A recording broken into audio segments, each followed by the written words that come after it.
Welcome, everybody, to the R&R CatCast, a fan-based podcast focusing on Montana State athletics. We're two dudes named Ryan from the state of Washington talking about our dear Montana State. We hope you enjoy.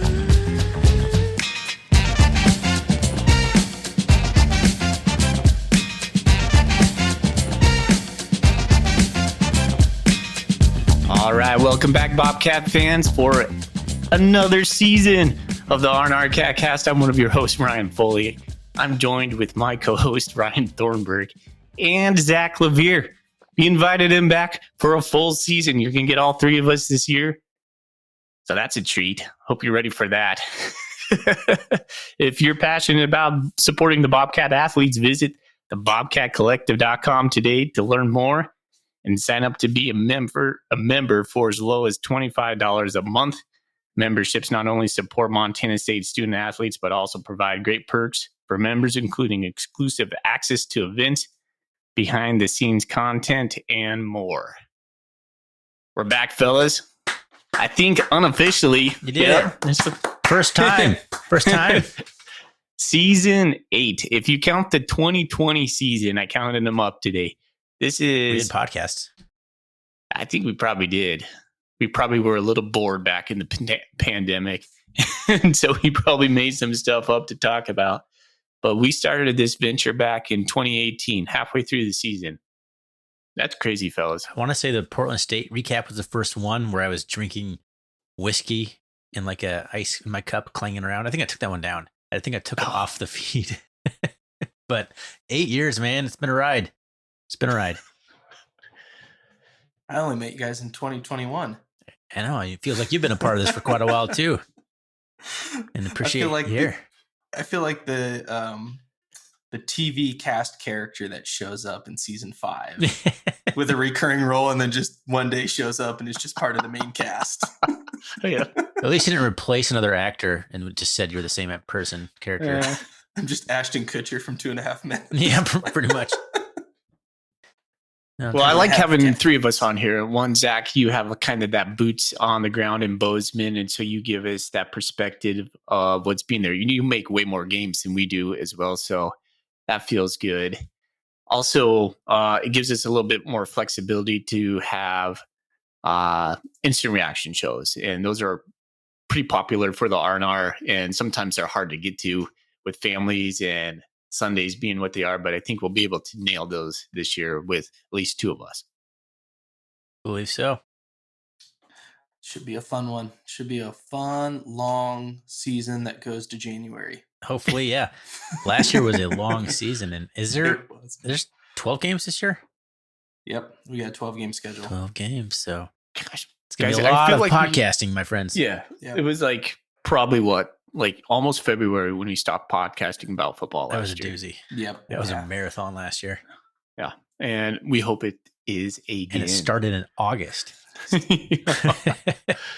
Okay. All right. Well, listeners, thanks for joining us. If you're new to the R&R, we're a fan-based podcast supporting Montana State athletics. And we're going to kick it off as we do every season with our preseason prediction. It's the Big Sky Media Days just happened over here in Spokane. I was not there for the second year in a row. Our family vacation seems to align perfectly again with this Big Sky Media Days, which is always fun to go to. And we get to talk to Coach Vegan and the players that they take. But alas, none of us were over there. We're going to give our preseason predictions. The media and the coaches came out with their polls. We'll juxtapose ours with that, and we'll go over any kind of Big Sky preseason awards. A smattering of Bobcats were on the all-conference list. We'll talk about that. We're going to debut a new game today called Name That Cat, where Thorny and Zach are going to go head-to-head with each other all season long for some sort of prize that I don't know what it is, but there will be a declared winner at the end of the season. And we'll have a little buy or sell and catch up on some Golden Coolie questions. We have a couple Golden Coolie questions coming in through Bobcat Nation. I'm excited, man. Good to be back. We should pre-record like a little 90s WWE style wrestling hit for that segment every time we play it of just trash talking each other. Name that cat. Hulk Hogan. Cat. Sunday. R.I.P. Hulk Hogan. You don't think you Oh, know yeah. my Bobcats? Yeah, rest in peace, Hulk Hogan. Yeah, God. Let's go, brother. All right. Loser of the season has to tear their shirt off. Oh, You have to tear your Gold Rush shirt up. Just go full, yeah. by the way, what do you think of the Gold Rush T-shirts this year? I kind of glanced at them. I didn't really pay attention to them, but I'm glad it's not the same kind of mountains and rodeo thing that it is every single year. White helmet, meh. Is it okay to critique them? Because Yeah. No. none of them Yes. were all that great. They kind of look like whoever's doing the graphics on these is kind of missing the boat, I think. So let's just run Foley's critique. I know it's kind of poo-poo. They're submission based. People submit designs. Oh, well, But do better, people. Yeah. You can do better. Do we can better. do better. Apparently, Do better. Foley's message. To What the I liked about fellow them was fan base. Why Each don't of you the- submit a design? Boy. it would win. I mean, I we would did get that submit the thing one. taken care of. I did put like the noodle on the state outline one year and said, "Here's my submission." And Just the Didn't go Arnar anywhere. helmet with the radio in it. Your submission, Gold Rush. Gold That'd be Rush pretty sick. misspelled. With two Oh. R's. Some stick figures with football helmets on. All right, well, let's kick this thing off like we normally do with let's talk about what's in our golden coolie. What's in your golden coolie? What's in Your Golden Coolie is sponsored by Wilbur Ellis. Go see Shea Ricker and Company up in Fort Benton for all of your farming and fertilizer needs. I'm drinking a Missoula beer to start off this season. So am I jinxing us? I don't know. I got the Highlander beer, the Devil's Hump over there in Missoula. It's a red ale, smooth and malty. It says on the can. I don't know. I like him. It's been on the Cat Cast before. I'm sure it has. Well, I have a new one. I have from Half Moon Bay Brewing in California, Maverick Amber Ale. And it was this cool little brewery. Went and saw my sister who lives in the Bay Area. Brought a 6-pack back of just random beers. And pretty good. Not a huge amber guy, but pretty good. I Nice, feel like man. I say that about every beer I bring on this podcast. Pretty good. Pretty good. Reached into the garage fridge and pulled out the vitamin R, fellas. The Ronier. Never going to be sad about that. One of the Always best welcome ad on this campaigns of podcast. all time. All right. Okay, well, I think let's get into the preseason stuff. Cats came out number one preseason ranking in both coaches and media. And as soon as that happened, somebody like texted me something like, "Is that the kiss of death?" Because apparently it the team who's been ranked number one in the last couple years, or I don't know, maybe forever, has not lived up to that hype. Is that true? What do you think? Do you think the Cats deserve to be number one? Of course we do, right? Went to Absolutely. the national championship. Right? Does that scare you to be number one? Are you superstitious about this? No. I think we deserve it. And I like being scared of anything with, to be honest, a lot of history doesn't really matter anymore with the changing landscape of being able to pay players and facilities and transfer portal. So when it comes to a lot of those things, I think it's easier to have some of those metrics, but I think that we are head and shoulders again above the rest of the conference. I think it's a well-deserved honor, and I can't make an argument for anybody else. It's so hard to tell nowadays with so much turnover everywhere with NIL players transferring in and out. I mean, you got to go with what you know, and the Bobcats were by and far the best team in the Big Sky last year. I think it's not a curse at all. I think the Bobcats are used to being number one, like having the target on their back after last year. We really wore that and excelled all year long with that target on us. So I think it's well-deserved, and I think we'll be fine. I don't think it's a curse. I think Montana State's at a level right now that if you're not number one and accepting that and just shouldering that, then what are we doing? I think that just the level of the program right now, as far as being a Bobcat, is as high as I've ever seen it. And so I was thinking about this the other day. It's like somebody said, is it good? Is it a curse? You're like, do you think NDSU thinks it's a curse every year when they get picked number one? Heck no, they don't. And that's the mentality we have to have as well. Like, of course we should be number one, if not number two. So let's go get it. We're no longer at a point at a program where the chip on the shoulder fuels us or needs to fuel us.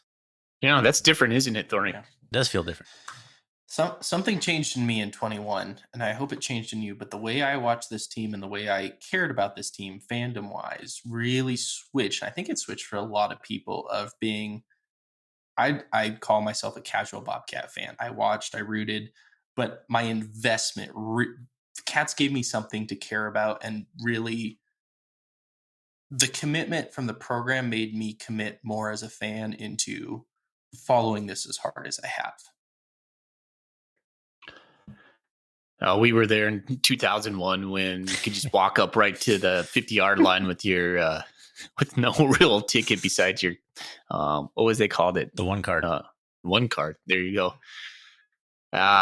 We were snake bit from the beginning, man. We were all in. It's been that way every year. Some years better than others, but the last couple of years have been extremely good. Yes. It started getting really good, I felt like, when Coach Choate came in for me. Like, Shocker. I always loved being a Bobcat, but it's very documented that I'm not going to go down this road. I was not happy with Coach Ash on how he ran the program. And just in general, I really like an aggressive team, an aggressive mentality. And I thought, Choate is that in spades. And so when he brought that kind of culture to our team, that made it really fun for me again to watch the Cats. But yeah, always loved the Cats. Either one of you guys ever watch The Office? Oh yeah. You know the scene where Andy Bernard at the end goes, "I wish somebody would tell you were in the good old days." Yeah. I mean, I know we didn't win the national championship last year, but we were 15-1. We had the Walter Payton Award winner. We won the conference outright. Picked again number one. I think we're going in as number 2 in the national polls this year. I mean, it feels like we're in the good old days right now. Like in 40 years, we'll be talking about these Cat teams, hopefully. Absolutely. Enjoy it while you're in it and appreciate it and have that ability to look outside of things and like, here, man, this is an amazing time to be a Bobcat fan. Because we did see, it was that way for basketball and they kind of, slipped a little bit. Bobcat fandom was at an all-time high last, like 2021 to 2024. Yeah. Okay, guys, how do you want to do this? You just want to go over the coaches poll and then, the media poll, and then go over our picks as well and who we think will have like the wins and losses for each of the teams. I kind of want to do players first for some reason. It feels better. Then we can spend a lot of time talking about the rest of it.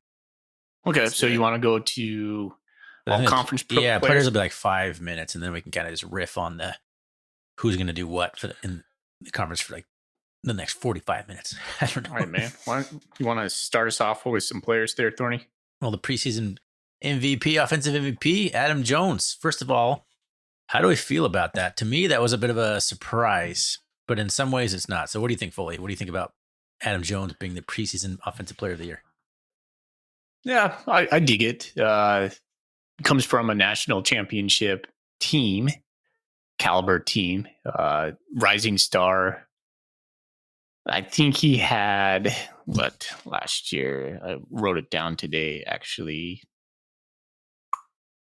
See Adam Jones. Where is he at? He was 1,000-yard rusher last year. He had 1,195 yards. We had 3 1,000-yard rushers. And there's actually one of my buy or sells real quick. Buy or sell, fellas. Do you think Montana State is going to have 2 1,000-yard rushers this year? Buy. I'll buy it. Okay. All right. Well, we'll circle back to that. As far as Adam Jones being picked, now, to be honest, I don't know. Like, I am not a quick study of every team out there. So there could be some studs on all 12 teams, and I'm sure there are. Who was it last year? Was it Gilman? I thought it was Lan Larson was the preseason pick, and Tommy won it. Okay. Yeah, I'm cool with that. I'm cool with him getting it over Gilman as well, even though Gilman had one more touchdown than him. I think Adam Jones is a better back because he gets more carries than Gilman. Yeah, but is Bobby going to give Gilman the rock? Yeah. That's the question. What do you think, Zach? Seems like a safe pick. Seems like, go with the name, especially from the media. They're like, look, everybody in our conference who had anybody of note for this upcoming season either lost them to the transfer portal or graduation. So there's a lot of big name turnover, especially on the offensive side in this conference. Yeah, I'm looking down the list of players here, and I don't recognize hardly anybody. Yeah. Yeah. I think that's a common theme with when we get into these preseason stuff is the collective energy I heard from the coaches is really high because everybody feels like they're starting over. Like this turnover is so tumultuous with all these teams. All these players are leaving, including with Montana State. Everybody feels like they have a chance. It gives you a chance to change your culture. Boom. It gives you a chance to upgrade your talent. Boom. Now is it going to come together? But it gives you that opportunity. I think it does breed a lot of optimism, I think. Yeah. Mm-hmm. So we have Adam Jones, preseason MVP, first team running back. There's not, like you said, there's not first team and second team, I guess, but I would assume he would be first team. Then we have Titan Fleischman, offensive lineman. We got Taco, wide receiver, Taco Dowler. Going on defensive line, we got Paul Brott, Kenneth Iden, and anyone else on the list here? Am I missing somebody? Oh, we got Taco Dowler as a punt returner as well. He's on her twice. Yep. And I think that's what we got. We should have the best front in the FCS this coming year. I mean, we should. Almost always. Yeah. So much turnover from last year, and it's still, I'm not concerned. Even with the new coach. Is it Matt Smith? Is that who it is? The line coach? Yeah. Both of you don't know? I'm pretty sure it's Matt Smith. He came over from Fresno. Oh, man. The O-line coach? Yeah. Let's go roster. Yeah. Google. Yeah, Matt I heard Smith. it. Fresno State. Look at me. JT Reed saying he's the only coach I've ever had who's been playing ball when I first started playing ball. So he's a young guy. Fiery dude, man. But yeah. I think that's one thing that stays the same as more things change. Montana State's offensive line continues to be good. Yep. And we have a deep defensive line. And you can talk parity all you want, fellas, but we know how this game is won. It's in the trenches in Montana State. Oh boy, we got FCS football. That's all it takes. You can win a lot of games in FCS football with lines. This to me is where the developmental program that Coach Vegan is running pays for itself over and over and over again. You cannot make this as a transfer program. You can hope some guys hit. You hope they stay. You get that commitment in June or a commitment in March. You're like, oh, sweet, we got this drop down from BYU, from Colorado State. And then Rohan Jones last year. Yeah. And then they go, you get a glue piece here and there. He's sad about that one. Yeah, I love that guy. Oh, gosh. Yeah. So I just think this is, people are going to want to talk. They're going to say, hey, man, we have a shot. And everybody has a shot, but they don't have the lines Montana State does. And that's just the facts. It shows up every time we play anybody in the conference. Yeah. We're games in December. Yes. Yeah. And wins games, frigid, cold games. It travels, it plays anywhere on any surface.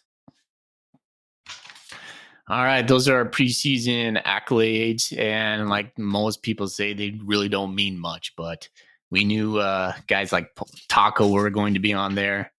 Titan Fleischman, I probably could have predicted that. Paul Brott, Kenneth Iden. So well deserved. A lot of UC Davis players on there. Yeah. They reloaded in the portal. They made some good additions. I don't recognize any of them hardly at all, except for the Connors brothers on the defensive side. Rex Connors. Nasty looking dude. I love that. He's a preseason defensive. Yeah, I know, man. UC Davis does have a pretty sweet defense. And I got to admit, I was always kind of jealous of those guys, the way they played defense. Okay. All right. So let's get into the rankings, the preseason. How do we want to do this? Do we want to start backwards? Each one of us pick our last place team, talk very little about them, and then start talking more and more once you get to the top 6 or 7?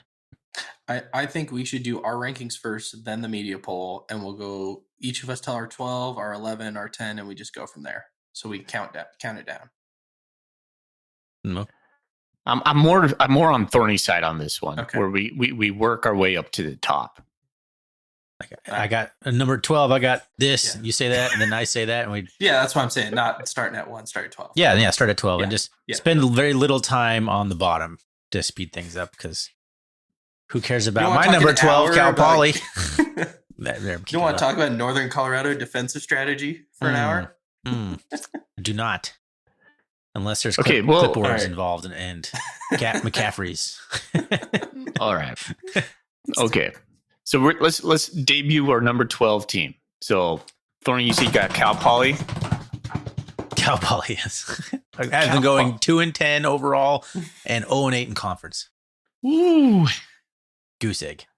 I don't have fancy stats next to mine. Northern Colorado is my number 12.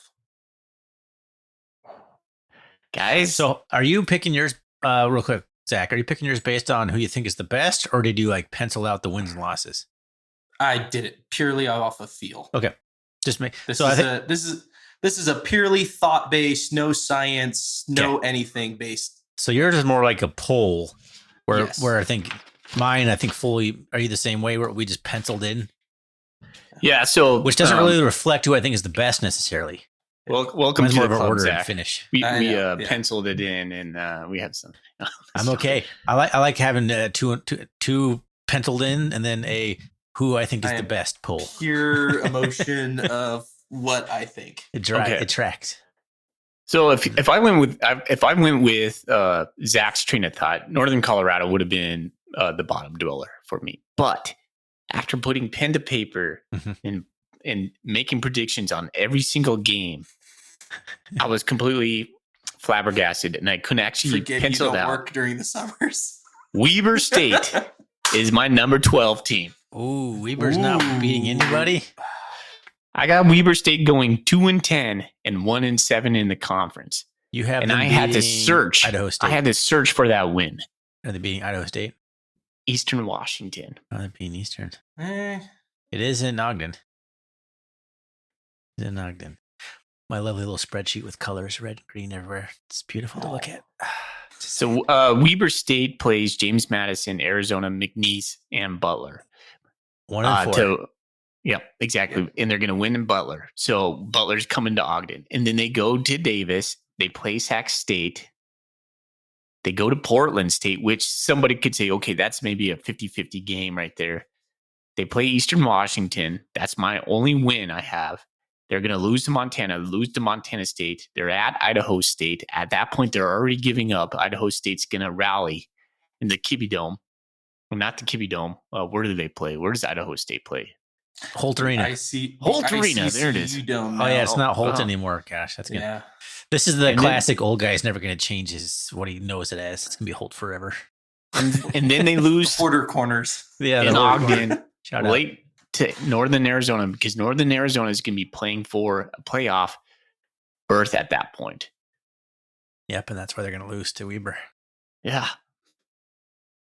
Oh, I mean, no, but yeah. I was like, wait, you just disagreed. All right. Well, at number 11 in terms of my predictor order, I got Northern Colorado going 2-10 as well, but 1-7. They're going to beat. Who are they going to beat? They're going to beat Portland State the last game of the season to give themselves one friggin' victory. Ooh, I do have Northern Colorado as 11 as well. Let me flip back to my prediction on them. Great podcasting right here. Let's see. I also penciled jumped them. Well, I just wanted to agree with you on this one. I have them beating Eastern at Eastern. That was like my one like spicy pick of the whole thing. I guess I'm Is Northern Colorado coming to Eastern and beating them, because I don't think Eastern's going to be You all got that good either. pretty bad impression of Eastern then. Yeah. You tell me. You just wait. They're coming up soon. Number 11, the Fighting Mustangs of Cal Poly. Ooh. Western Oregon may be their only gimme. Now, that is a program that is investing in football. I will put it that way. They're building a brand new football operations center. They're kind of doing the same model of, kind of how we did with the BAC. They are beginning to pump and funnel some money into football. I have a lot of respect for Paul Wolf, but Paul Wolf was the wrong hire for Cal Poly. Paul Wolf's been the wrong hire for a lot of programs. Yeah. I think he's a good guy, and I think he's probably a better position coach. His head coach tenures haven't gone great. And so I think they kind of shot themselves in the foot. He keeps getting them, though. Yeah. Yeah, he does, doesn't he? All right. Number 10, this might be a surprise. When I penciled in, I got Idaho State finishing 2-6 in conference, 4-8 overall. What? Wow. Holy cow. All right. I have them losing at Northern Colorado. That one might be kind of a bonkers one, but I figured that was Northern Colorado was one of their only wins. Wow. Or no, I have them winning. I'm sorry. I have them losing to the Grizz, the Cats, NAU, and UCD in UC Davis. Those are 4 games they have in a row. Grizz, Cats, NAU, UC Davis. That's pretty much 4 losses. Tough stretch. That's a real tough stretch. And then they got Cal Poly home, which will be a win. But then they finish with Weber, and then they go on the road to Idaho. So, I mean, they might win 3 conference games, maybe 4. Or Thorny was wrong. Pin it. Okay. All right. Number 10, Weber for me. Yeah. I mean, kind of the same reason, maybe 1 or 2 games, but that's a tough schedule, and I don't think they have any continuity there staff-wise at all. No, I've heard Nikki Mintel's kind of toxic. Maybe that's completely wrong, but I don't think it's a good thing over there in Ogden. All right, I'm taking Cal Poly at number 10. Their only wins are coming pre-conference. I've got them winning at San Diego. Am I wrong there? I have them winning at San Diego as well. Yeah. The Toreros. Yeah. And then I have them winning Western Oregon, and that's it. Same. And then they go, they have nope. I actually give them a 1 conference win, Portland State.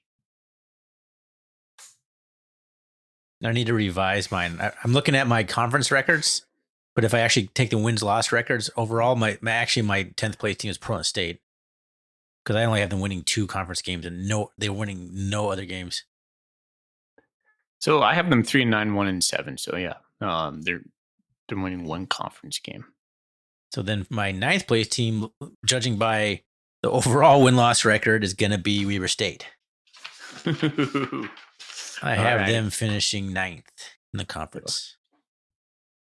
Gosh, The mighty have fallen ever since Jay Hill left. Maybe they'll get back on track. Maybe we'll be surprised. But looking at their schedule, it's not a very easy schedule either. No. They're in trouble. But I do have them closing it out with a win on the road against Idaho State and at home against NAU. That's where they're getting their 2 wins. At the very end, they finally put a couple wins together. I got number 9, Portland State. Samesies. No. Absolutely brutal start to the season. Mm-hmm. That's bad. It's gonna be another rough one at old Hillsborough Stadium for all 8 fans of that school. And Bruce Barnum will not get in any heat whatsoever for it. I do have to give him a shout out. They asked him about Portland State's rivalry with Eastern Washington. Of course, he has his shtick that he does. The brawl of the mild is what he called that rivalry, which I thought was pretty good. He's always good for a couple funny stories. Well done for knowing your role in life and where you stand in the world. They gave me a new shirt at the Big Sky Media Days. That guy wakes up every day thanking God he somehow still gets to coach football. He's like, how am I not fired? God bless America. Today's a good day. Let's go eat some pretzels. All right. Yeah. I got number 9, Eastern Washington. I penciled them at 3-9, 2-6 in the conference. They're losing to Incarnate Word. They're losing to Boise State. They're losing to Northern Iowa. They win Western Illinois, which is their only home game in the non-conference. And that's something that we probably should talk about. How many home games you get in the non-conference versus away games? It's not equal, fellas. I'll just tell you that. I have them winning against Idaho. I think Idaho and Eastern have just bad blood, and they get Idaho at home. Eastern's going to be up for that. And then I have them winning at Cal Poly. But that's it.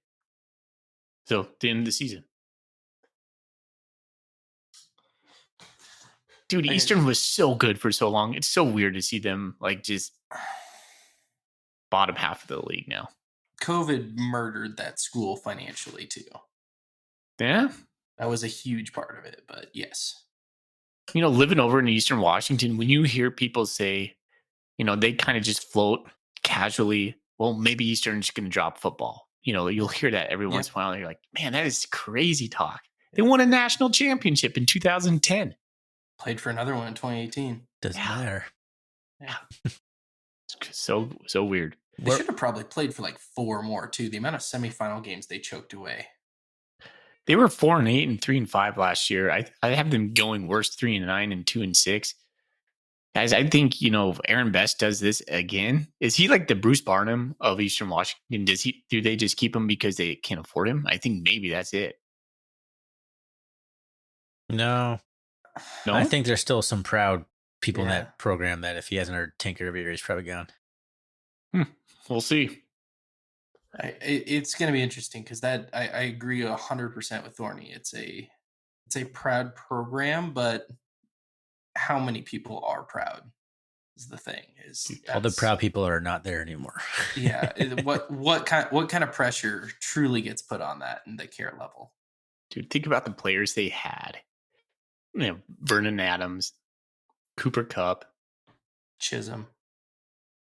yeah, couple other wide receivers I'm blanking on right now. That there's absolutely no way in the NIL world that would have ever. Kendrick Bourne. Oh my gosh, just crazy. No way in the NIL world Cooper Kupp stays there for 4 years. No, probably not. I don't know, man. He might be the one because he has that Eastern Washington roots. I think his dad and grandpa played for them or somewhere, or you know, so he had ties to the school. Yeah. Until WSU opens the pockets, or UW or Oregon. Yeah. And he torched Oregon. Yeah, right. I remember that game. If he did that, he would have been like bought out before he left the stadium. Yeah. Somebody would have been waiting with a check for him in the tunnel. Ohio State, come play for Oregon. Ohio State or somebody would have come in and said, like, here is all the money. Yeah. Wow. Yeah, that team would have never. Hard for a kid from Yakima to say no to that. Right. All right, are we on to number 8? Right, sorry. Number 8 was Eastern for me. Okay. Did I say 8 yet? Nope. Who'd you have? So I had to reshuffle my order. So now I got Idaho State at 8. I had them at 10 before, but now I shuffled their overall record. So they're at 8 for me. Just 2 conference wins, but 4 overall because they're going to win a couple out of conference games. Yeah. And I have Portland State. What do you have them going? All right. Let's see, 3-9 and 3-5 in the conference. So they lose to Tarleton State, Brigham Young. They lose at North Dakota. They lose at Hawaii. So there's your 4 non-conference games. Jeez. All away. There you go. They're going to start with, right? Oh yeah. Excuse me. Yeah. They're gonna lose to Northern Arizona. They're gonna beat Eastern when they go to Eastern. Portland State always plays well over out in the Palouse. So that's why I made that bet. And they're going to beat Weber State. And then they're going to lose out until the very end when Northern Colorado gets their sweet conference victory. And Ed Lamb will go out in a Gatorade bath. Ed Lamb, I forgot. Forgot he's in the conference again. All right. We didn't even talk about the conference news that Southern Utah and Utah that. Tech. Number 7, NAU. Ooh. I have their schedule pulled up here. Arizona State to start, Utah Tech, Southern Utah, Incarnate Word, who's supposed to be a top 5 team allegedly. They have it semi-tough. I mean, they skip the Grizz. They have to go to Davis. We go there back-to-back weeks. I think they lose to Idaho State and Idaho, but they end the season with 3 consecutive wins with Northern Colorado, Cal Poly, and Weber State. I think there's a little regression for NAU. They lost a ton on defense to the portal. True. But it's not a hard schedule. No, it's not. It's not. So That being said, I think they do regress slightly. I can see that. Yeah. Well, what do you got for 7? For 7, I got Idaho, the Proud Vandals. I think I penciled them in at 5-7, 3-5 this year. I think there's going to be a big drop for Idaho. They got a pretty favorable schedule in a lot of ways. So they're going to start at Washington State. I think that's an L. They're going to win against St. Thomas and Utah Tech. And those are both in the Kippy Dome. They're going to go to San Jose and they're going to lose. Yep. They're going to lose against the Grizz. Yep. They're going to beat Northern Colorado at home. They're going to lose at Eastern Washington. I just talked about that game. Last one. They're going to win with Portland State at home. They're going to lose against Northern Arizona in Flagstaff. They'll lose Davis. They're going to lose against Sac State. And they will win against Idaho State at the very end. Okay. That's not that different than me. Yeah. Ford's got a tough sledging ahead. Eck took a lot out of that program. He put so much in, but he took a lot of dudes with him. And there are some still there, but it's another rebuilding job over in Moscow. Let's see how our boy Lanyata does over there. Don't remind me. Oh my gosh, kind of forgot about that. That's crazy, bro. Yeah, we'll see him this year. All right. Number 7. We don't play him. No, we don't see him. We'll see him watching other Big Sky Conference football. That's what I meant to say. He'll see us Totally on the couch in December. I got Eastern 7th, finishing 6-6 and 5-3. So I mean, when we're talking like I say 7 and you say like 4, I mean, there's like one game difference that we're picking. It makes it sound so different, but it's like I picked them to win one and you picked them to win one less. And it's like, it's not a huge difference. But I got Eastern going 500. So you have them going 5-3 in conference. I have them going 2-6. That's a big difference. I have them beating Portland State, Weber State. I got them beating Sac. That's one of my upset picks there at home. And I got them beating Northern Colorado and Cal Poly. I mean, that seems pretty reasonable. Yeah, fair. Nothing except for maybe the Sac game is out of line, but that's even in Cheney. Number 6, Idaho State. And I think this is my bold prediction. Market Saturday, October 4th, Idaho State will beat the Grizz in Pocatello. Dun, dun, dun. I love it. I love it. That could happen. Montana plays 4 absolute cupcakes. I think that's their first road game of the year. It is. After 4 in a row. They have a hard time. They've had this happen before where they play a bunch of home games to start of the season. They go on the road for the first time like, oh, this isn't fun. Oh, yeah. Sorry.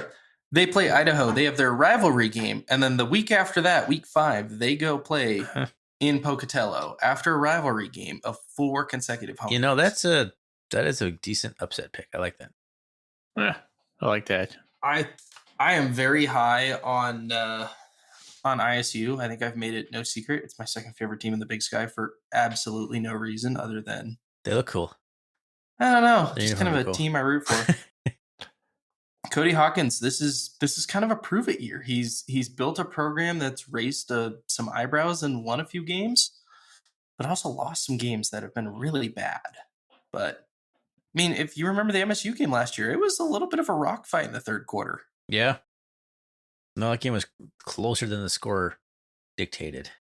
And yeah, if they can hold on to him, I think Cody Hawkins, and there's some names on his staff too.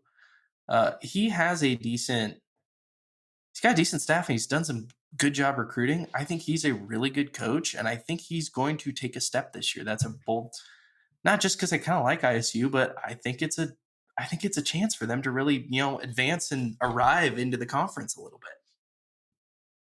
I don't think it's going to happen this year. I have them only The winning challenge is how do you 2 games keep in players in Pocatello? Pocatello is Exactly. charming, but it's not like up and coming. That's for sure. I too have Idaho State at number 6. Have them win. I have them actually going 7-5. Bubble team right there. 5-3 in the conference. All right. 7-5 would be a great year for ISU. So you guys are in on ISU. I am out. Drinking the Bengal Kool-Aid this year. I too kind of root for the Bengals as well. They're my underdog. Like, go get them. Until Dylan Darling last year for their basketball team, that guy just wanted to punch in the face. He was terrible. Now he's making a ton of you're money. A Cincinnati Bengals fan? Do you think that I has don't think it has anything to do with it. I just, you never want to see a team like lose all the time. Like the last year when Northern Colorado beat, who they win? Weber. Yeah. You're like, oh my gosh, finally. Good for them. Like I was watching just because I always kind of root for the underdog. Gosh, I got to go watch some Big Sky football highlights on YouTube after this just to amp myself back up. All right. So back. Are we on 6? Yeah. 6 was Idaho State for me. 5 is next after your 6th. I have Idaho at 6, going 7-5 and 5-3. Okay. I have Idaho as 5.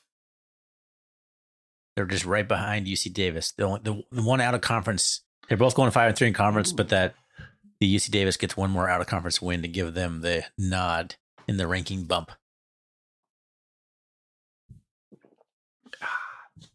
At least we're all playing 12 games this year. I think UC Davis is going to be pretty good. I know they lost Miles Hastings, but I like what they got going over there, man. They got a lot of talent coming in. They got a good stadium and a decent fan base. They're primed. They're building. We'll see if they even are even in the FCS here in a few years. All right. Thorny, snake it back. What's your number 5 pick? Well, UC Davis is my 5. Oh, all right. But I just said I have them right behind. I said Idaho was right behind UC Davis, so I kind of 2 for 1 on my picks there. 6 and 5. What you got, Zach? 5 is Idaho. Okay, and then I got Northern Arizona at number 5. Number 4, Sacramento State. Mm-hmm. Yep, mm-hmm. That's what I got. Is that across the board, fellas? If you want to talk about the wild card team of the Big Sky this year, look no further than Sacramento State. They got a lot of crazy talent, or at least some heralded talent coming in. They have a dude who was the number 1 quarterback in the entire country 2 years ago who played at Arizona State and was the backup at Georgia last year. That ain't the first time we've seen a quarterback. top 10 recruit come in the Big Sky and completely stink up the joint. So The number 1, so we'll see. No, I have SAC and NAU exact same records. So you're saying if we're penciling them all in at 4, I don't know who I put at 4. I got a tie for 3rd, I guess, is what I have. Question on SAC. Can they play in the postseason? Yeah. Why not? They're an FCS independent. They're not officially FBS, so I would assume yes. Well, they're not independent yet, Yes, right? but they're going FCS independent. They're not moving up. So Okay. All right. Yeah. All right. Yeah, I had them 8-4 and 6-2. Would you have them, Thorny? Same 8-4, 6-2. Zach? what? 8-4 and 6-2? Yeah, I can see it. Yeah. He didn't pencil it. Oh yeah, that's right. He's going off for gut. Yeah. He's going off for gut. No Okay. feels, No, guys. my bad. All right. I don't do a lot of research, as John Gruden used to say. I like it. Just firing from the hip. It's going off his gut. All right. Number 3, I got UC Davis. I got the team from Missoula. Ooh. I like it. Number 3. So again, I have NAU and SAC both going 8-4 and 6-2. So it's a tie. So if I think who's the better team, I guess I'll pick SAC. So I'll go SAC 3rd, NAU 4th, based on who I think is better, even though they're going to have identical records according to me. All right. The tiebreaker, the gut feeling. number 2, Davis for me. Yeah. I think that late November, was it November 15th showdown in Bozeman, 8:30 on ESPN. Once again, that game's for the conference title. So we're at number 2, and you haven't said the Grizz or the Cats yet? He said Grizz for number 3. I have the Grizz at number 3. Oh, I have Davis at number 2. Didn't hear that, I guess. Okay. What do you got at number 2, Foley? Grizzlies. I have Montana State Bobcats at number 2. Whoa! I think the Cats lose to Oregon and probably in Missoula. Hate to say That's fair. I hate to And say the it. Grizz, The and the history has Grizz not been kind schedule on is these. just cake. It's cakewalk. I got the Grizz losing only one game. I have them losing kind of a surprising game. I have them losing at Sac. That's their only loss. So yeah, the loss for the Grizz for me is I can't believe this. You them losing to Idaho, right? No, Idaho I State. have that. Yes, I put the L at Idaho State. That's it? That's their only L? No, Sacramento State. Okay. So you have them losing 2 Montana- conference games. Yeah, Montana Yeah. might have one of the easiest schedules I've ever seen. But so hold on to that thought, Yeah. because what makes it feel really easy is the fact that they have 4 home non-conference games. They are the only team in the Big Sky Conference that starts off with 4 home non-conference games. There are teams like a lion's share of the Big Sky went 2-2, 2 home games, 2 away games. If you're somewhat in the upper half, you did 3-1. Bottom half did 1-3. I don't think there's any Big Sky team that had all away home games. If you would have asked me last week when I penciled this out, I could have been more definitive on that. But Montana starts with, it's kind of a cakewalk. Although North Dakota, who knows what North Dakota does? They can punch above their weight. A lot of time when they play the Grizzlies, they won last time they played, and so who's to say? The thing that the Grizzlies have going for them, they have 8 home games. They have the most home games out of any 8 home games. That's ridiculous. Yeah, Home they have games 8 home starting games. 4 in a row. And then their away games are Idaho State, Sac State, Weber State, and Portland State. Portland State has 5 home games. I just tallied it up. So when you look at when you listen to Coulter Nuanez and he talks about the Bobby Houck crafting momentum as the team goes throughout the season, this is like his narrative through and through. Like you're going to hear that, and maybe he's right. The thing about Bobby Houck coach teams is they like to start slow, but they build through the season. They do, and that's I what thought that was pretty historically impression, what actually. they've liked to do. But they still have. Here's the thing with the Grizzlies, and I'll just riff on this a little bit. They still have the same questions coming into this year as they did last year. Who's going to be their quarterback? How can they put together a team that is largely built off of transfers now? And will their line be any good? Exactly. Yeah. Can they fortify their Bobby offensive Houck has line and not had defensive an line? elite offensive line in his second stint. So put Let's play all out. that out the window, guys. And I'm going to hammer this home this year. This is going to be a theme from Ryan Foley. How do you win in the conference with elite line play? They have. I think you win the Big Sky Conference without it. You're not going to win. You're not going to win against the Missouri Valley football team without it. Unless you're like Cooper Cup, like 2015 Eastern Washington, where you can sling it everywhere. And Well, that's the thing. You have a dynamic quarterback who can make up for the deficiencies, a good running game, and some good wide receivers and go up and get the ball. That's how you can be okay without an elite O-line. Yeah. But again, that's going to not win you football games in December and snow and on the road. Let's play nightmare scenario. Just bear with me on this. They lose in a stunner to either North Dakota or Indiana State. Then they lose to one of the Idaho schools. Go Sycamores. Yeah, they lose to one of the Idaho schools. Okay. They lose that night game to Sacramento State. They have 3 losses with that schedule. And they go into the brawl. And if they lose to the Cats, is that a fireable offense? I understand all the Bobby Houck stuff, but anything less than 11-1 with that schedule is criminal. I'll give you one hiccup. I'll give you a hiccup game. Things happen. I get it. Yeah, 10 wins is like It's the minimum. I think 10 wins with that schedule should disqualify you from a top 4 seed. I wonder what the strength of schedule will be when it's all said and done. Keep that in mind, Thorny. I have a little algorithm that will tell you. Also, Preseason sorry. and adjust as the season goes, though. But Yeah. I do want to hear your preseason. All right. I want to. algorithm. Let's power through this, and then I have a couple more things. Have one more thing. Number 1 for me is MSU. What? You don't say. Woo! Go Cats! Woo! Go Cats! I mean, I said at the beginning, MSU is my number 1. If I was going to do a poll, I would have Montana State number 1. But penciling it out, I don't think the Cats have a better overall record than the Grizz, unfortunately. And even though the Grizz beat the Cats, still, I think the Cats are a better team. Yeah. As lame as that is to say. Yeah. I have the Cats going 10-2, 7-1 in the conference. I have a loss at Montana. The game, the Brawl of the Wilds just become weird in the last 4 years. Would you guys agree with Just that? beat downs, whoever's at home. Just beats the crap out of their team. It's all it feels, emotions. Yeah, it feels like this emotional bubble that just happens, and all of a sudden you're like, okay, it's done. I feel that, and this is Foley's take, the South Dakota State Gold Rush game is more consequential to our playoff hopes and seeding. No.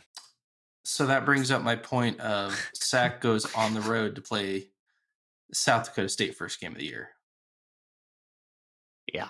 Which is going to be very, I mean, we're not even talking about Oregon. I don't even want to talk about Oregon. That Sac game is going to be really interesting because it's going to be telling for both teams.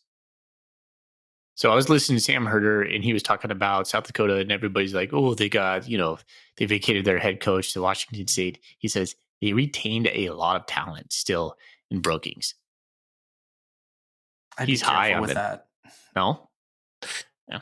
They lost a ton. Well, here's the deal. They probably have a lot of talent behind there. I'm not Yeah. going to argue with that, but that is a mass exodus of players. Again, though, they are like Montana State, where they're a developmental program. So they've had guys waiting in the wings. We haven't lost that many guys. So I think South Dakota State could win their first opening game because Sac State, they're just going to be trying to gel. Whereas the guys in Brookings, they're like, yeah, let's go. They'll be trying to gel a little too, though. But the culture's intact, though. The culture is there. Yeah. Sac State's still working on it. Yeah. But we're going to see if Dan Jackson, what he is as a coach. That's a big test. That's a big, very intriguing out-of-conference matchup for multiple reasons. 2 unknown teams that have some hype behind them. Because I could also see Sac rolling in with Marion, their new head coach, who was the genius behind their UNLV's offense last year.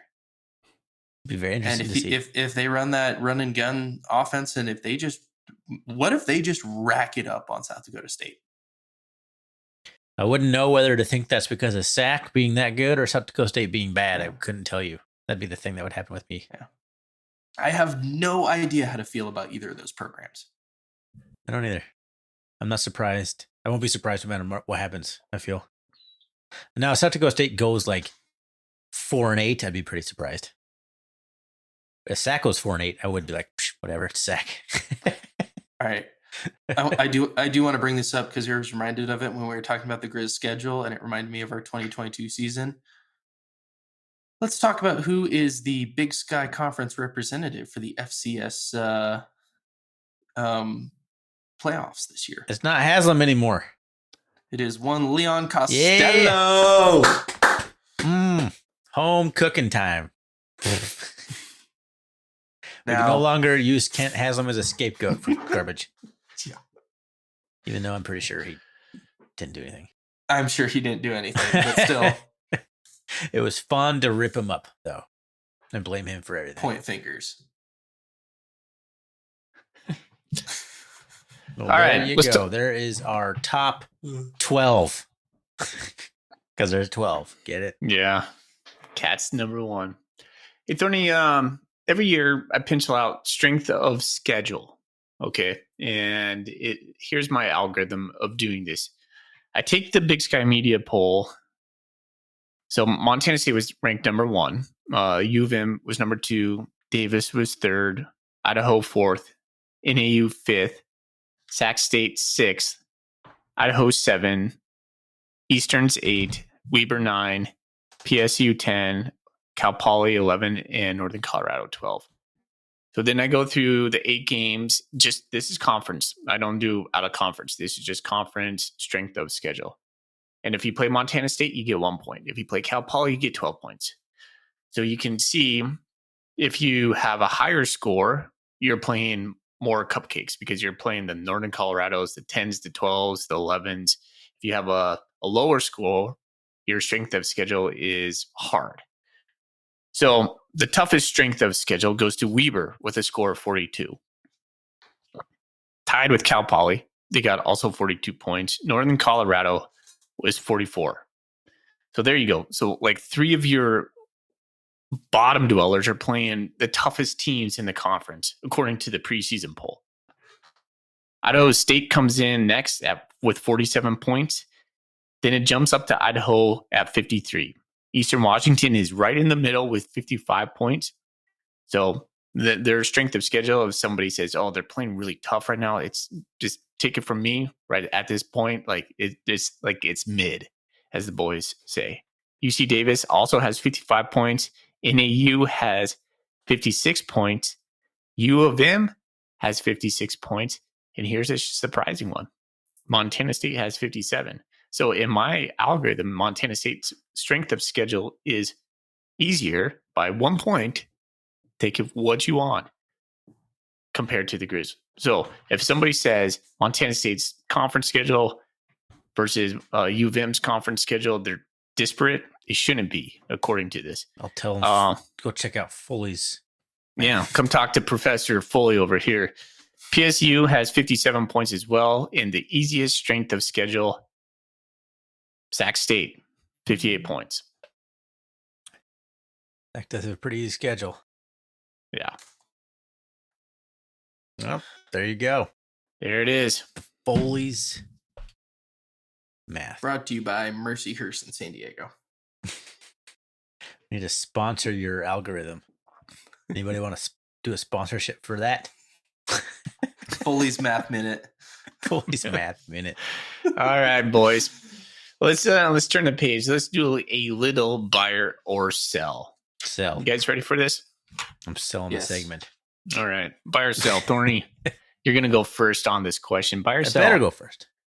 I thought of 3 questions. I was trying to get a 4th one. It didn't come to me. So we're just going to go buy or sell on 3 of these. And then we're going to play our little game. And then we'll get into the golden coolie questions and then wrap it up. Love All right. Buy or sell. Most of the water I drink is straight tap water. I sell that. I'm a big Mio guy. I said Thorny gets to go first. Zach, Sorry. pipe down over there. But you're sell. Okay. Thorny. Straight tap He water. was pondering. I was saving wait a second. I was saving it. Hold on. Really Zach, I want to come too. back to you on that. At home, it's 90% tap, but at work, it's 100% filtered. So now I'm like, where do I drink more water? Work or home? Probably home. So probably yes. I'd say most of my water is just tap water that I consume. Back to Zach. Zach, when you put your Mio in your water, is it filtered water or is it tap water? Tap water. We have a filter. I choose not to use it because the tap is fine. Because you ain't no punk. Yeah. Bozeman has pretty good water. I'm also buying that most of my water is tap water. I was thinking of this because my wife is a stickler for filtered water, Brita water, which is great. It just seems like one more step that I don't want to take in order to fill up my water bottle. For that. But to be honest, boys, the best drink of water ever was as a kid and still is as an adult was in the hose outside. Hose. An outside hose drink when that water was cold. Absolutely. Everybody knows a hose drink is the best drink of water. That little plastic. I don't think my kids have ever partook in a hose drink before. Sweaty outside baseball game and then, turn on the hose when the water's still cold. Oh my gosh, are you kidding me? Top tier life experience. Yep, right there. All right. These Gatorade 5-gallon things also just hit different. Yeah. A little plastic cup. I've been playing a ton of golf this summer. showing up to, pulling up to like the 5th or 6th hole and taking your little like snow cone thing and feeling, it's different. All right. So we're all buying that most of the water we drink is tap water. All right. Classy. All right. But, Zach, you're starting this time. So Okay. Thorny, Beer's filtered, right? zip it. All right. Buy or sell, I have grilled or smoked meat in the past week. Ooh. I have to sell in the last 2 weeks. Yes. All right. That's just because I Zach. work nights. I actually have a pork butt in my freezer right now that's going to be coming out in the next couple days. All right, Thorny. Sell. Buy or sell? You're selling as well? Yeah, I don't sell. I don't grill a lot of meat, honestly. Okay. I'm a pan-seared guy. Ooh, interesting. All right. Cast iron skillet. I'm Gang. a trigger man and I'll die by it. I don't have a smoker. If I did, I'd just be smoking everything, but I don't have one. I'm buying that. I grill all the time. So yes, so 2 sells and a buy. And then the last one I had for us was MSU will have a 2 1,000-yard rushers. And I asked that early on because it fit into it and everybody bought that one. My question is, who are they going to be then? It's hard because if there's any injuries, that's going to derail that. And I feel like there's going to be an injury Maybe. because there always is. Maybe. Is it So you Davis and have Jones or is it Wilson and Jones? White? Wilson? Like, are you talking Chance Wilson? Yeah. Or is somebody going to come out of the woodwork? Like it seems like every year somebody comes out of the woodwork. Kuhn? I would say Jared White has a better shot. Oh, who's that kid who we got from BYU? What's his name? MSUBobcats.com. This shows Yeah, how prepared I'm we on were it. for this. Too much work. There's so many Too players much coming and going, man. Yeah. I know exactly who you're talking about, but it's not coming to me. No. I'm buying. I'm thinking it's going to be Davis and Adam Jones. In a perfect world, I think that would happen. Yeah. Well, they still healthy. Is it Hayden Gunlock? No, that's not him. What do you guys think of the new jerseys? Slight changes. They look Slight good. changes. Yeah. I liked our current ones and just, it's there some it is. simple little changes. I like them. I like our current uniform. Kale Breslin is his name. Cale Breslin. 5'11", 185. Coulter Nuanez compared him to an Anthony Knight. There's a name you know, Thorny. I guess, yeah. His time ended weird. Yeah. Who's Shanko Kornichuk? That's a sweet name. That is a sweet name. It's a really cool name. You All just right. mentioned it. We Hunter need to have like a Gunlock is best such a name good award every Okay. year. Yeah. Okay. That's up there. So, all right, guys, that's the buy or sell. So, we're all buying 3-0 on the water I drink is mostly straight tap water. We're selling 2-1 that I've grilled or smoked meat in the past week, and we're buying 3-0 at MSU will have 2 1,000-yard rushers this season. Last year we had Scotchy with 1,395. Adam Jones had 1,195, and Tommy had 1,128. Scotchy. Buy or sell, Bruh. Scotchy is wishing he was going into Bozeman's camp instead of New Mexico's. Bye. Bye. Yeah. There you go. There's your fourth one. And Buying he that comes Scotchy when he gets misses sad, being a comes home and Bobcat. looks in his bank account when he's not sad anymore. I don't think he got the purse everybody was thinking he was going to He get. got a but- bigger person yeah. to get here Yeah, that's fair. for a 19-year-old kid or 20, whatever Scotchy is. It's decent. All right, boys. So we're going to play a new game called Name That Cat. I think this is going to be fun for the listeners at home because they get to play along as well. We're going to go Thorny versus Zach. We're going to keep tally all year long. I'm gonna do so bad at this. Yeah. I think I'm going to build this on the fly as well. So I'm not going to take away negative points if you get it wrong. You're going to get a 1 point if you get it right. You're not gonna take away negative points. You're gonna Or add I won't points. add. Yeah. There's a math teacher there. Okay. All right. So here's how the game is being played for now. I have the right to I changed this up. Here we go. I'm going to read a bio. How come every Foley game always has, I have a right to change it whenever I feel like it? Yeah, And you guys have to deal with the because consequences. I make it up. I do the work. It's my rules. I'm going to I don't read have to play. a part of a bio from a player on Montana State. Okay, so just pay attention. And then I'm going to give you 4 players that could be. And you got to guess the right one. That's Okay. it. But both of you have to guess before I say yes or no. I need like a Jeopardy See. music little dee Yeah. thing to play. All right. And I'm only going to give you this player's 2024. So they're a returning player. Yes. And I will give you his hometown. It's Billings, Montana. Oh God, that should help me, but it doesn't. Okay. And I was thinking about like doing lifelines where you could ask, can I give his hometown? And maybe I'll take that away later on. But just for the first one, it's free. Billings, Montana. In 2024, this young man played in 15 games, missing the Idaho State contest and starting the last 9.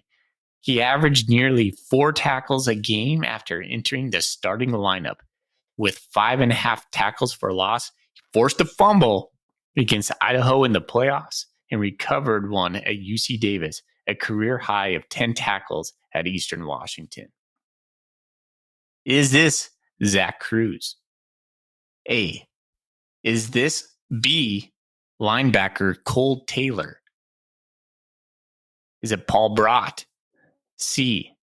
Or is this linebacker D. Neil Daly? Do you want us to say our answers? What are you text asking? you the answers? Yeah.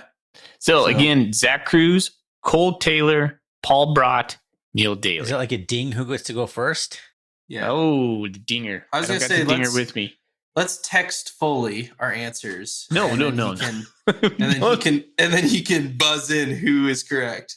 I like this. I don't have my dinger. Where's my dinger? Yeah, you didn't even make Alright. it clear if we're doing like who answers first. Yeah. All right. I have sent my response. Ooh, unanimous vote between both of you. Both of you said Neil Daly. And both of you are correct. Yeah. Woo! Gotta find my dinger. All right. All right. There you Foley's go. always That it looking for is. his dinger. There it is. That's the game, guys. Name that cat. All right. 1-1. 1-1. So Maybe Thorny, let's I gotta create a score sheet for this. Thorny is at 1, and Zach is also at 1. Good job, fellas. Thank you. Good job. Appreciate that. All right. We got some Golden Coolie questions. Hit me. I haven't looked at them yet. I fired up the Golden Coolie machine. For those of you who wonder why we call them coolies, is because back in like 2019, we got a cease and desist letter that said you must call them coolies or else. Did we really? Well, Or probably did the not, company but that we ordered it from just warn us? yes, that was And we- more like when it, we but it was Bowed more fun to down say. to corporate America and Yeah. chickened out.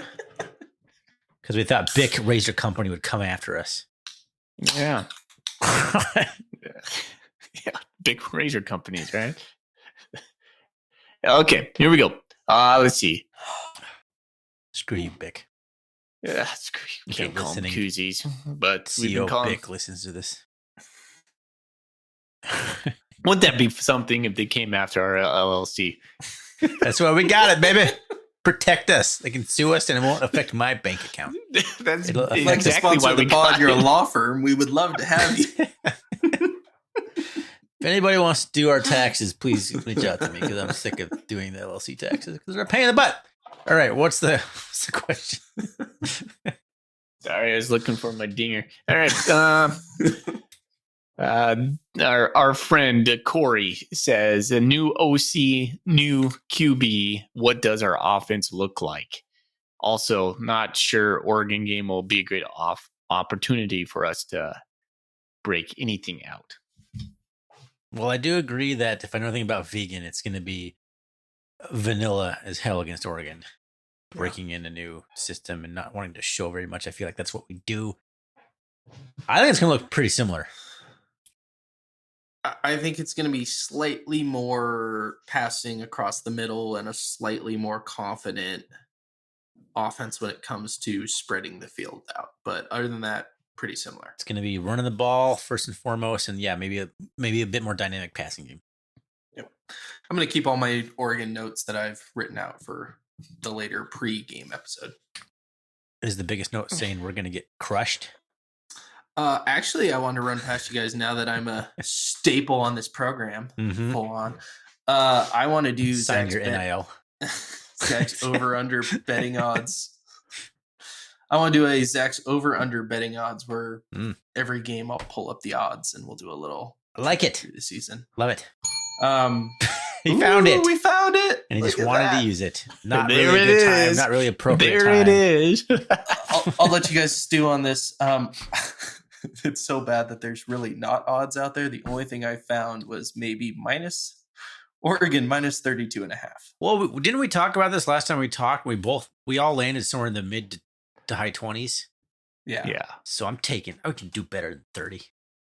I like that Zach's going to bring a new segment to the show, like a betting segment. I'm down with that. That's cool. I feel like I was thinking about. I think it's a thinly veiled shot at me. Take it as you Thorny's want. been here forever and never comes with anything new. That's how I'm. I just love gambling, man. I just want to talk about it more. Gosh, yeah. Sports gambling is one of college football sports gambling. I love that I can start my days at 10 a.m. and walk down to Spectators and place my 5 or 6 bets for the day. Oh, it's a great start to the college football Saturdays. I don't think you you can typically do that. come out ahead. Would you say you're ahead on your bets? I'd say I'm about even. That's gambling for you. Okay, so But let's I say love you it put anyway. down. So if you put down $20 on a Saturday, let's say you have a parlay or something like that, and it goes well for you, what kind of return can you get on that on a $20 bet? If I put down a $20, well, I'll tell you guys the biggest bet I ever placed on the Bobcats was the William and Mary playoff game. And I think I put $50 on us, minus 14.5, and the line was minus 7. So I bumped it up. And I think I ended up winning a couple $100 out of that one. A typical $20 day for me with what I'm betting and what I'm comfortable, with lines of the games I know, maybe $40-45. Nothing crazy. Okay. Yeah. How do you cash that in? Well, I've never bet anything. You go to the nice person at the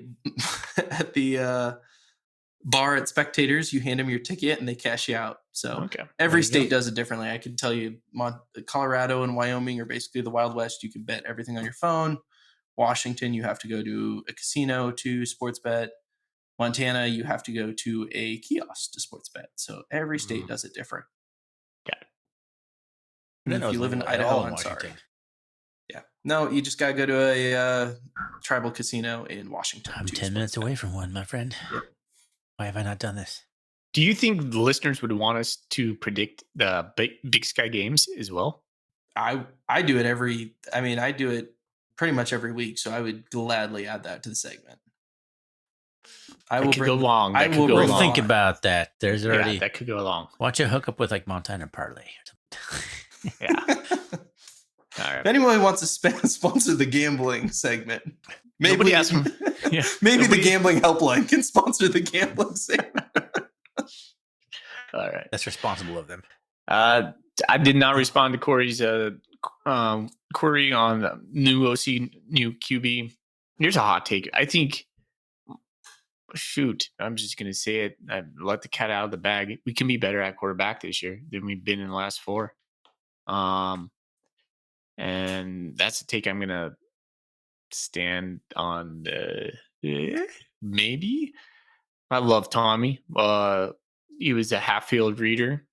He was a dynamic runner and playmaker. But as far as slinging the ball around, I think we probably can be more prolific this year and that more dependable. That's the same kind of mom's chili take or wife's chili take, which one it was. That wasn't Tommy in that kind of case. And then new OC, I'm going to take what Zach told me. He watched a lot of spring ball. We're going to be passing the ball a little bit more. And so pass it to the tight ends. We say it every freaking year. Pass it to the damn tight ends. There you go. All right. Next Golden Coolie question is from Montana Football. It says, what will it take? Or will you start, or when will you start to believe that the 2025 Cats are for real? And as soon as I read this one, I was like, I'm already in, buddy. I think the 2025 Cats are legit. We're a top 2 team in the nation right now. Let's go. I agree. Like, if we win the games that I think we're going to win, like, I think we're real already.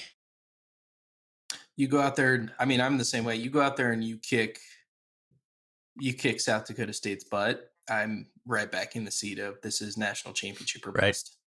Yeah. You go out there and you say we win, I don't know, 42-24.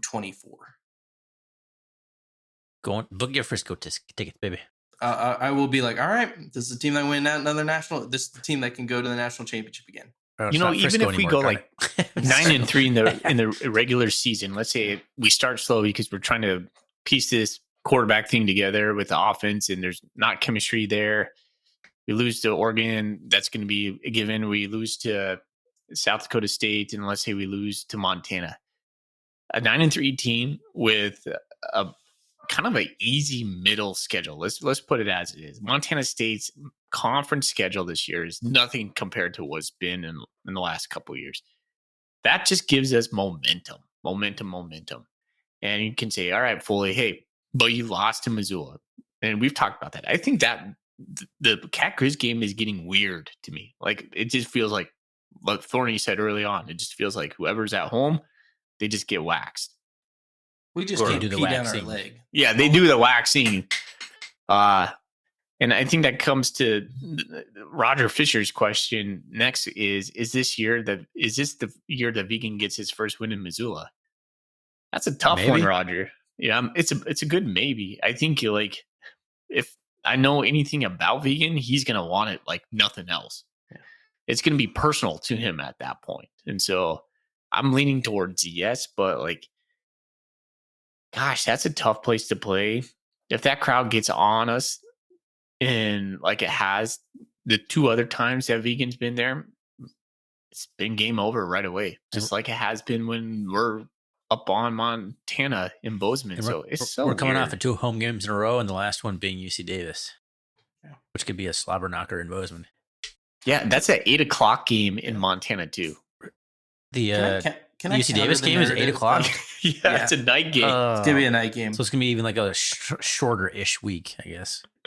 Ugh. Yeah, I want to counter the narrative because I kind of disagree with the home team always wins thing of post-COVID. The last 2 times we've been to Missoula, we have been absolutely peeing down our leg going into those 2 games. We were not in a good place in 23. Was that McKay? No, 21 was the McKay year where we basically didn't have a quarterback going into that game. And then 23, Chambers was hurt, and we were still playing the 2 Chili's game thing, and we just didn't look great. Yeah. So you take the 22 or the 24 team and you reverse where that game is, I think it's the same result. Like, I think if you play those 4 games on a neutral field, I just think it's the result of what the teams were those years. And it just so happens that it had to be at those places. I still think the teams who won would win. I think the biggest thing in 23 was that we had Willie Matt Garza as our defensive coordinator. Yes. You might be right on that. Yeah. We looked bad on offense too, though. Yeah, we sucked. Anyways, that game was hard to watch. Anyway, I don't think so. This is kind of a take I have is the outcome of that game doesn't really influence, to me, a predictive measure of how they will do in the playoffs. No. It might mean something like a 1 or 2 seed. It might mean something drastic like that. The only real big part of it. But as far as what you can accomplish in the postseason, it just feels it's its own isolated bubble, and it's just fervor for that week. Yeah, right. Thorny's exactly right. Yeah. It's the national implications are huge, but it feels like both teams are still like okay coming out of it. It's not like game over for that person. Well, chances are you have a home game to Yeah. get yourself Yep. right. Correct. And that's All the right. big thing. As long as it still results in you having a home game, take your frustrations out on that poor non-scholarship team that got sent to Bozeman, Montana. Just wax them into the ground and you feel better about yourself. Yeah. All right. So I think I'm gonna take this, guys. I'm gonna say Montana football gets that golden coolie for what will it take, or what will you start to believe that the Cats are real in 2025? I think fired me up when I read it because we're already there. Good job. Woo! All right, Montana football, get at me. I will send you a golden coolie because I just have a fresh batch. They just sent me a whole bunch of new ones. We're working with a sweet company that we always have been. And I'll get you one, buddy. Feels good to be sending those back out again.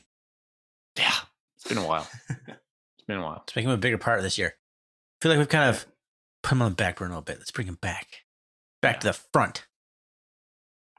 I'm going to 4 or 5 in my back pocket when I go to games. So if you do see me at a game, I will give you one. Be selective, Zach. I will. All right.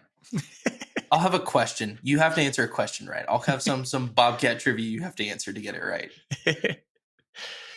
Or like they have to pull up their phone and show that they're already following the CatCast. Like I'm not gonna never be the guy that says like or subscribe or whatever, rate us. If you have 2 chilies, would you mix the chilies or would you Yes. have The age-old which chili debate. would you have first? The age-old debate. You had 2 chilies, you your go. mom's or your wife's. I like it, Which Zach. one would you try first? All right.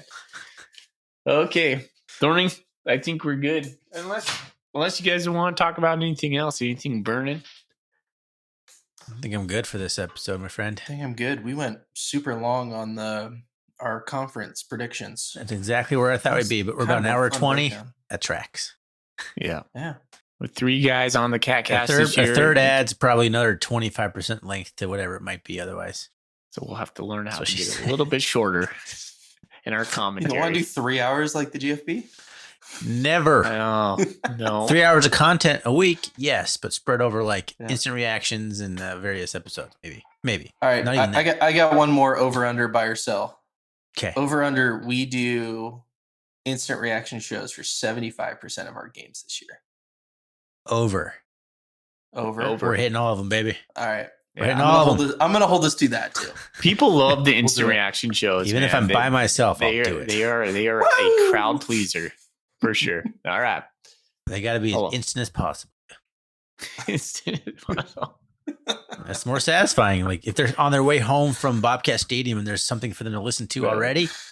Some of the best ones are when Thorny and I have been a little bit lubed up and just Vim is pulsing through us. So that's fun. Mhm. If you would have given me an instant reaction show for the Idaho game we lost at Idaho 2 years ago, it would just be sounds of me screaming into my pillow for about 30 minutes. Just, And people would eat it up. That's everyone would be relating to it. Oh my gosh. You had to bring that game up, Zach. Bad juju. We can't end on that. We can't end on that. What do you mean? You're the one who said you'll remember Tommy Malott. Oh yeah, I remember Tommy a lot for the one bad thing he did. You did. A memorable thing of Tommy. Remember Ty McCullough not catching a ball in a blowout game. Yeah, perfectly thrown past Tommy McCullough dropped it. What a Sorry. Jeez, what you guys like taking receipts on what I say? well, they're outrageous. They stick into your brain. Podcaster forever. Oh gosh. That's how it works, man. You put stuff into a public sphere, people don't forget. Well, don't forget. All right. Thorny, All right, this boys. is you. All right. Well, I guess thanks to the Bobcat Collective for sponsoring the show this year. I appreciate that.